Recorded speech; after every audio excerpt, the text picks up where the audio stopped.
সকয় যাই রে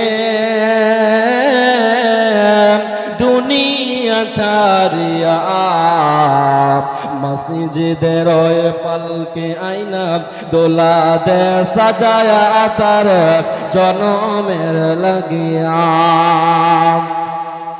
মানুষ কয় যাই রে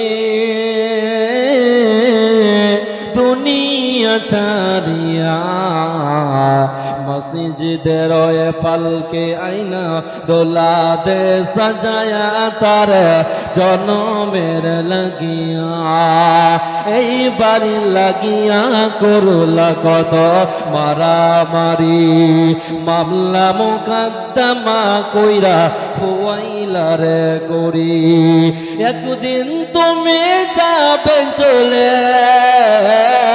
আজকে তুমি যাবে চলে দুনিয়া ছাড়িয়া মসজিদের পালকে আইনা দোলা দে সাজায়া তার জনমের লাগিয়া মানুষ কয় যায় রে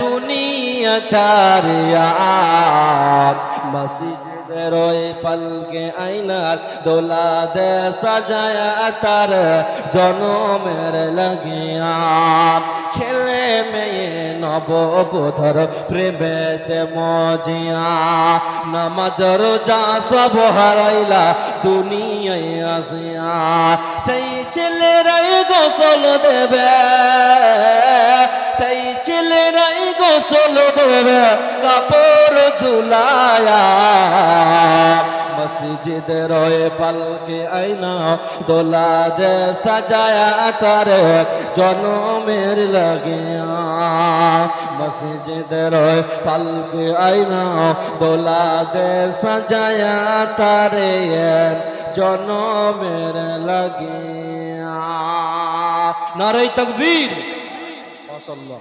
তো কবর হচ্ছে আখিরাতের প্রথম মঞ্জিল, যে কবরে একবার পড়বে সেদিন তোমার সে পরীক্ষাটার বসতে পাবে না।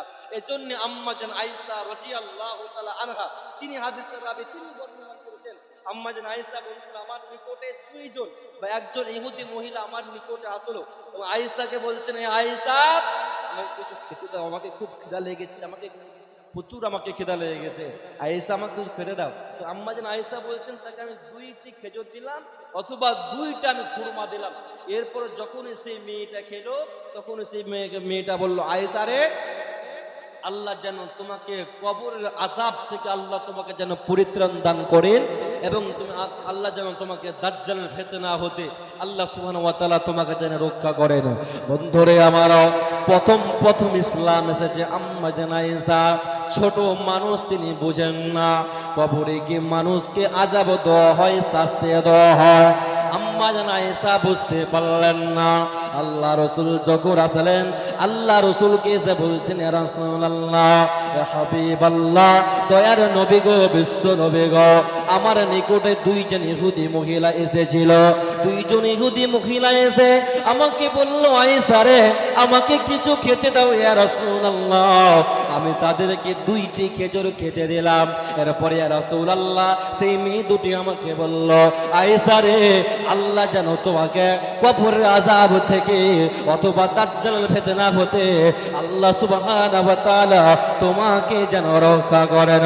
আল্লাহ রাসূল বললেন আয়েশা রে আযাবাল কবরে হাক্কান, আয়েশা রে কবরের আযাব হচ্ছে সত্য, কবরের আযাব হচ্ছে সত্য। এরপরে আম্মা জান আয়েশা রাদিয়াল্লাহু তাআলা আনহা তিনি বলছেন এরপরে আল্লাহ রাসূলকে আমি যখনই নামাজ পড়তে দেখেছি যখনই সালাত আদায় করতে দেখেছি তিনি প্রতি নামাজে প্রতি ওয়াক্তে তিনি দাজ্জালের ফিতনা হতে এবং কবরের আযাব হতে আল্লাহ রাসূল প্রতি নামাজে পরিত্রাণ চাইতেন। এজন্য বন্ধুরা আমার ভাইরে আমার মোতাবারি ভাই আমার ভাইদের উদ্দেশ্যে বলতে চাই প্রত্যেক নামাজে আপনি জাহান্নাম থেকে পরিত্রাণ চাইবেন। আল্লাহুম্মা ইন্নী আসআলুকা জান্নাতান ফিরদাউস, হে আল্লাহ আপনি আমাকে জান্নাতুল ফিরদাউস আমাকে দান করুন।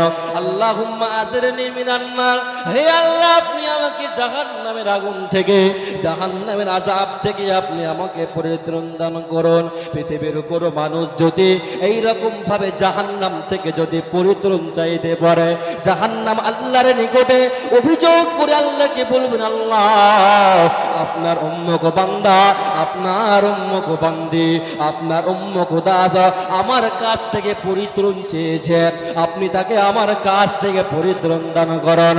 আল্লাহ সুবহানাহু ওয়া তাআলা বলছেন, আমি তাকে জাহান্নাম থেকে পরিত্রাণ দান করব। আর যদি কোনো বান্দা কোনো মানুষ যদি জান্নাত চাইতে পারে, আল্লাহ গো আপনি আমাকে জান্নাতুল ফিরদাউস দান করুন। আল্লাহ বলছেন, ইন্নাল আবদা ইজা তারাফা সুম্মা তাবাতাবাল্লাহু আলাইহি, যদি পৃথিবীর কোনো মানুষ যদি নিজের ভুল বুঝতে পারার পরে অনুতপ্ত হয়ে আমি আল্লাহর নিকটে যদি তওবা করতে পারে রে, আমি আল্লাহ তার গুনাহকে মাফ করে দেব, তার জীবনের অনেক গুনাহকে আমি আল্লাহ ক্ষমা করে দেব। অতএব আল্লাহ রাসূল বলেছেন, পৃথিবীর কোনো মানুষ যদি জান্নাত চাইতে পারে, আল্লাহকে বলেন, আল্লাহ আপনি আমাকে জান্নাত দান করুন। তখন জান্নাত আল্লাহর নিকটে বলবেন, দয়ার মাবুদ গো, দয়াল আল্লাহ গো, আপনার উম্মত বান্দা আমাকে চেয়েছে, আপনি তাকে মেহেরবানি করে আমাকে দান করুন, আপনি অনুগ্রহ করে আপনি আমাকে দান করুন। আল্লাহ সুবহানাহু ওয়া তাআলা বলেন, পৃথিবীর কোনো মানুষ যদি জাহান্নাম থেকে পরিত্রাণ চায়, অবশ্যই জাহান্নাম আল্লাহর নিকটে অভিযোগ করবেন। পৃথিবীর কোনো মানুষ যদি জান্নাত চায়, জান্নাত আল্লাহর নিকটে অভিযোগ করবেন।